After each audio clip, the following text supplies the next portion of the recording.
Sir, দেখুন, আহমেদাবাদে যে ভয়ঙ্কর বিমান দুর্ঘটনা ঘটেছে, আমরা তার স্বচ্ছ, নিরপেক্ষ, উচ্চ পর্যায়ের তদন্ত চাই।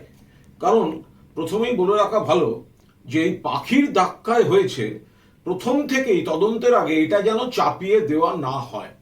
একটা ফ্লাইট, একটা এয়ারক্রাফট, সেটা এলো প্যারিস থেকে দিল্লি, দিল্লি থেকে আহমেদাবাদ, আহমেদাবাদ থেকে আবার রওনা হচ্ছে।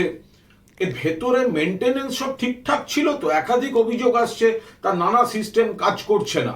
এই রক্ষণাবেক্ষণ ঠিক ছিল তো? আসলে কেন্দ্রের বিজেপি সরকারের আমলে দেশের প্লেন এবং ট্রেন, রেল যাত্রা, এই যাত্রী পরিষেবা, প্লেন ট্রেন শেষ হয়ে যাচ্ছে, শেষ হয়ে গিয়েছে। এগুলো যেভাবে এরা সর্বনাশ করেছে, যাত্রী পরিষেবা, যাত্রী সুরক্ষা, এগুলোর কোনো কিছু অবশিষ্ট নেই। ধরুন, এই যে এয়ার ইন্ডিয়া, এটা গেছে টাটাদের কাছে। আরে টাটারা তো কিছু কাল আগে নিয়েছে, কিন্তু এই গোটা সিস্টেম, এয়ারক্রাফট, এগুলো তো এয়ার ইন্ডিয়ারই ছিল, সেটা তো ছিল কেন্দ্রীয় সরকারের হাতে।